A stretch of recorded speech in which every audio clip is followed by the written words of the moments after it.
반갑습니다. 연월TV의 마스터 세이지입니다. 오늘은 남자분들이 잘 꼬이는 여성분들의 특징은 무엇인가 제가 알려드리고자 합니다. 일단 확실한 것은 여우 같은 여성분들이 남자가 잘 꼬이는 건 우리가 부정할 수 없는 사실이죠. 여우처럼 살아가는 게 세상의 정답이다 라고 제가 무책임한 말을 하지는 않을 거지만 남자를 내 주변에 많이 두고자 한다면, 내가 남자한테 대중적으로 인기를 얻고자 한다면은 확실히 여우 같은 여자가 되는 게 여러분이 연애 시장에서 유리한 입장을 선점하는데 도움이 된다까지는 제가 부정하지 않을게요. 그래서 오늘은 여러분들이 남자한테 어떻게 홀라당 마음 빠뜨리는지 제가 알려드리고자 합니다. 자, 일단 여우 같은 분들이 어떻게 하면 남자의 마음을 홀라당 빠뜨리는가? 이거는 제 회원분들 두 분의 사례를 제가 가져왔습니다. 여러분이 많이 공감하실 거예요. 일단 제 회원분이 동호회 안에서 알게 된 여성분이 있었대요. 일단 동호회 안에서 만난 사회적인 관계이기 때문에 그냥 내가 주변에 여사친이 필요하니까 연락만 해보자 라는 생각으로 별다른 호감 없이 그 여성과 연락을 이어갔대요. 그냥 내가 주변에 여사친이 없으니까 정상적인 여사친을 만들고자 연락만 했을 뿐이죠. 근데 토요일날 회원분이 할 게 없어가지고 혼자 TV를 보고 있는데 그분에게 연락이 온 거래요. 오빠 바다를 보고 싶다 라고 말을 했대요. 근데 그 회원분이 사는 곳이 경기도 시흥입니다. 근데 시흥이 주변에 대부도라는 바다가 있는 거죠. 그래서 그래 바다 보고 싶니? 나도 때마침 할 게 없는데 바다 보러 갈까? 라고 해서 그 여자분을 태우고 드라이브를 갔더래요. 근데 이렇게 드라이브를 갈 때까지만 하더라도 그 여성에게 특별한 감정은 없었다 이거죠. 그리고 해가 질 때쯤에 가니까 이 서해 바다의 특성상 일몰이 진짜 예쁜 거죠. 해가 예쁘게 지고 있는 거예요. 그래서 여자분이 이렇게 말을 했더래요. 오빠 우리 기왕 여기까지 온 거 사진을 찍을까요? 라고 말을 했대요. 그래서 해가 예쁘게 지고 있고 바다가 보이는 데서 삼각대를 설치해서 사진을 찍은 거죠. 여기까지 감정이 없었는데 갑자기 이 카메라를 10초로 세팅하고 나서 사진을 막 찍을 거 아니야 보통. 세팅하고 나서 뛰어가서 얼른 포즈를 잡고 사진을 찍죠. 근데 갑자기 그 여자분이 삼각대 앞에서 제 회원분한테 이렇게 하트를 그리더래. 하트를. 분명히 이 여자가 나한테 어떠한 마음도 없다라고 인지하고 있는데 갑자기 하트를 그리니까 뭔가 일몰 예쁘지, 바다 예쁘지, 처음 보는 여자가 나한테 하트를 해주고 있지, 이 모든 것들이 그 남자한테는 처음 있는 경험이다 라고 할 수 있는 거죠. 갑자기 여자가 하트를 그려주는 순간 이 여자가 내 운명 속의 여자인가, 우리는 정말 이어질 운명인가 라는 생각이 들면서 가슴이 바운스 매우 콩닥콩닥 거린 거죠. 갑자기 그 여자한테 마음이 생겨가지고 그 여자한테 연락을 자주 하고 그 여자를 자주 보고 그 여성분에게 투자를 많이 해줬더래요.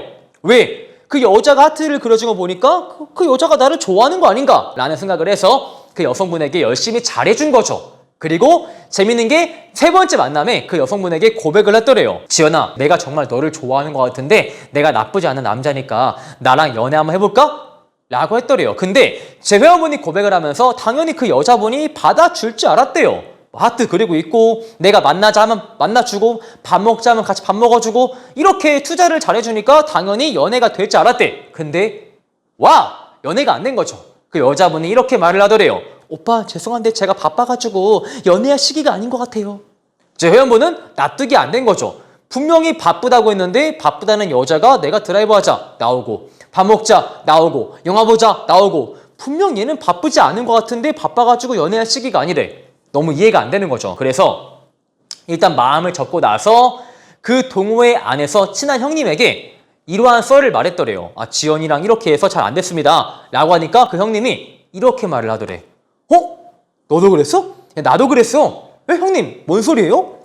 알고 보니 그 여자가 진짜 여우인데 그 동호회 안에 남자들의 마음을 다 홀라당 빠뜨린 거야. 그래서 그 형님 마음은 또 어떻게 빠뜨렸냐면은 그 형님이 매우 자상한 분이었대요. 실제로 그냥 여자 남자를 떠나서 모든 분들에게 자상한 남자였는데 그 형님과 밥 먹다가 이렇게 말을 했더래요. 오빠 진짜 자상하다. 와 정말 오빠를 만난 여자는 부럽다. 이렇게 자상한 남자를 만나고 그 여자 진짜 복 받았다. 부럽네. 이렇게 말을 하더래요. 누가 봐도 호감을 주는 거잖아. 그래서 그 형님 또한 그 여성분에게 별다른 감정이 없다가 이 말을 듣고 나서 뭐야 얘가 나 좋아하나? 하면서 그 남자분 또한 이런 것들이 처음 겪는 경험이기에 매우 설렘 마음을 가지고 그 여성분에게 잘해줬고 만남이 이어지면서 고백을 했지만 마찬가지로 바쁘다. 라고 하면서 그 남자의 고백 또한 거절을 해버린 것이죠. 이게 전형적으로 진짜 여우 같은 분들, 남자의 마음을 홀라당 빠뜨리는 분들이 사용하는 전략인데 어떠한 전략이냐? 은근슬쩍 호감을 주는 거예요.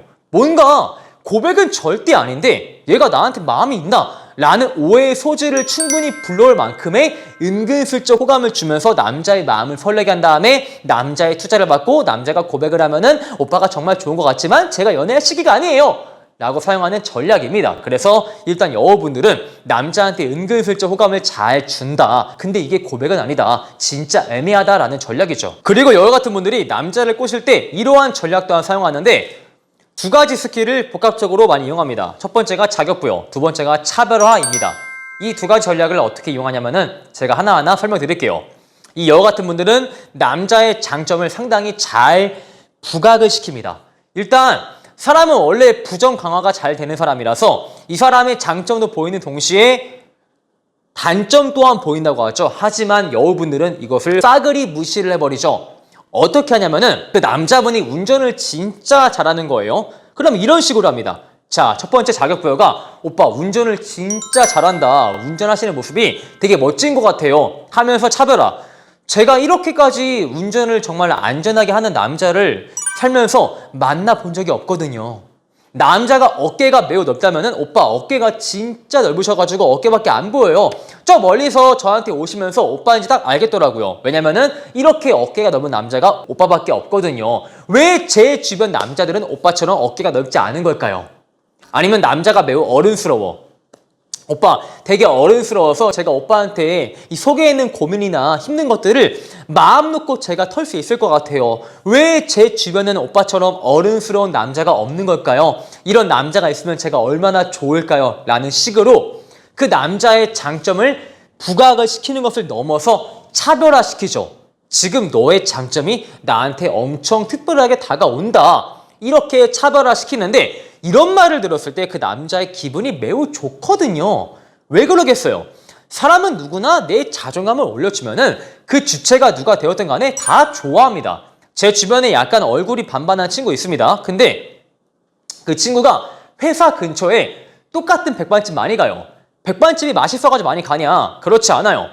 왜 거기를 가냐면은 그 친구가 그 백반집에 갈 때마다 사장님이 아유 잘생긴 우리 총각 많이 먹어 이렇게 말을 해준대요. 정말 갈 때마다 잘생겼다 이렇게 자존감 보충을 해주니까 그냥 기분이 좋은 거예요. 음식이 맛있고 맛없고를 떠나서 내가 여기에 가면은 그 말 한마디로 써 내 기분 좋아진다라는 생각하니까 그 백반집을 많이 찾는 것이죠. 이처럼 내 자존감을 올려주는 주체가 누가 되었든 간에 일단 올라간 순간 그 상대에 대해서 긍정적인 감정을 가는 것은 그냥 인간의 태초의 본능이죠. 그리고 여우분들은 상당히 외향적이고 상당히 적극적이고 누구를 만나든 간에 어색하지 않다라는 특징을 보유를 하고 있습니다. 일단은 그 여자가 극도로 내향적이고 나를 만났을 때 말이 없으면은 남자가 쉽게 다가가기가 어렵습니다. 왜냐면은 그 여성분이 그냥 내향적이고 그냥 어색해서 말이 없는 건데 남자분들은 이렇게 부정적으로 생각하시거든요. 어떤 식으로 생각하냐면은 얘가 나를 싫어하나? 혹은 얘가 지금 이 자리가 마음에 들지 않나? 라고 생각을 해서 그 여성분에게 쉽게 접근하기가 어려운 거예요. 그 남자를 싫어하는 것이 아니라 처음 만났으니까 어색해서 말이 없는 건데 자기를 싫어한다 라고 생각을 한다고요. 근데 재밌는 게 뭐냐면은 처음 만난 사람이 정말 적극적이고 잘 웃어주고 말이 많으면은 뭐야 나를 좋아하나? 라고 생각을 해요. 그 여성분이 원래 성격이 활발해가지고 말이 많은 건데 얘가 지금 나에 대해서 긍정적인 생각을 하고 있으니까 이렇게 말이 많은 거겠지라고 자기만의 착각을 정말 심하게 오지게 합니다. 그게 남자의 본능이거든요. 그래서 그 여자분이 일단 되게 외향적이고 활발하게 되면은 내가 이 여성과 잘 될 가능성이 있다 라고 인지해서 그 여성분에게 마음을 조금 더 주는 것 또한 사실이에요. 남성분들은 가능성에 의해서 움직인다고 했죠. 오죽하면은 우리가 여우와 심포도라는 말이 있겠어요. 내가 이 여성과 정말 잘 될 가능성이 하나도 없다라고 인지했으면은 사람은 그 여성의 장점이 아니라 단점만을 보게 돼요.